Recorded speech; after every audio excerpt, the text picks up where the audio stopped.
நடிகர் கமலஹாசன் அவர்கள் கிட்ட காதல சொல்ல போன லட்சுமி ராமகிருஷ்ணன் அவர்கள். அதுக்கு கமலஹாசன் சொன்ன பதில் என்ன தெரியுமா? இந்த வீடியோல டீடைல்டா பார்க்கலாம். லட்சுமி ராமகிருஷ்ணன் அவர்கள் ஒரு ஹீரோயினா இருந்து அம்மா ரோலுக்கு வந்தது கிடையாது. டைரக்டாவே ஒரு அம்மா ரோல்ல தான் நடிக்க ஆரம்பிச்சாங்க. பட் இவங்க ஒரு டைரக்டரும் கூட. சோ இவங்களுடைய லைஃப் அப்படின்னு எடுத்துக்கிட்டோம் அப்படின்னா டைரக்ஷன்ல இருக்கும், ஆக்டிங்ல இருக்கும், முக்கியமா சொல்வதெல்லாம் உண்மை அப்படின்ற ஒரு ஷோவையும் இவங்க வந்து ஹோஸ்ட் பண்ணிட்டு வந்துட்டு இருக்காங்க.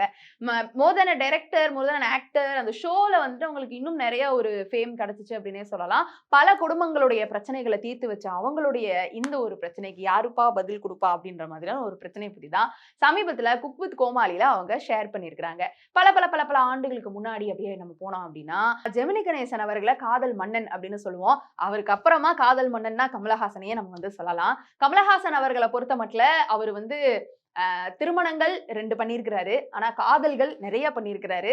சோ அந்த கேட்டகரியில சில பேர் இருந்தாலும் திருமணம் 2மே அவங்களுக்கு ஆப்வியஸ்லி கைகூடல தான். 2 திருமணத்தையுமே விவாகரத்து பண்ணிட்டு இப்போ ஒரு மொரட்டு சிங்கிளா வாழ்ந்துட்டு இருக்கிறாருன்னு தான் நினைக்கிறேன். தெரியல அவருடைய லைஃப்ல ஏதாவது ஒரு காதல் இருக்குதா அப்படின்னு. ஆனா கமலஹாசன் அவர்களை காதலிச்ச ஒரு பெண், அதுக்கு கமலஹாசன் அவர்கள் என்ன சொல்லியிருக்கிறாரு தெரியுமா? லட்சுமி ராமகிருஷ்ணன் அவர்களும் கமலஹாசன் அவர்களை பல பெண்கள் காதலிச்ச மாதிரி இவங்களும் காதலிச்சிருக்காங்க. பட் இவங்களுக்கு இருக்கக்கூடிய ஒரு அட்வான்டேஜ் என்ன அப்படின்னா அவரை மீட் பண்றதுக்கான வாய்ப்பு கிடைச்சிருக்கு. அந்த வாய்ப்புல காதல சொல்லலாம் அப்படின்னு போகும் பொழுது தங்கச்சி அப்படின்னு சொல்லிட்டு கமலஹாசன் அவர்கள் சொல்லிட்டாராம். அதுல வந்து அந்த காதல் கோட்டையே உடைஞ்சு தகர்ந்து போன லட்சுமி ராமகிருஷ்ணன் அந்த காதலை சொல்லாமலே ரிட்டர்ன் வந்திருக்காங்க. ஆனா இத்தனை ஆண்டுகளுக்கு அப்புறமா இப்ப குக் வித் கோமாளில இவங்களுடைய அந்த பழைய காதலை பத்தி அவங்க தெரிவிச்சிருக்காங்க. எல்லாருக்குமே தீர்ப்பு சொன்னீங்களே, உங்களுக்கு இந்த விஷயத்துல யாருங்க தீர்ப்பு சொல்லுவா அப்படின்ற ஒரு கேள்விதான் இப்ப எழுந்திருக்கு. இந்த ஒரு விஷயம் கமலஹாசன் அவர்கள் காதல பட ஐயையோ தெரியாம தங்கச்சின்னு சொல்லிட்டேனே அப்படின்னு ஃபீல் பண்ணுவாரா? இல்லம்மா நீ எப்பவுமே எனக்கு தங்கச்சி தான் அப்படின்றத அவரு வந்து உறுதியா இருப்பாரா அப்படின்றது நம்மளுக்கு தெரியல.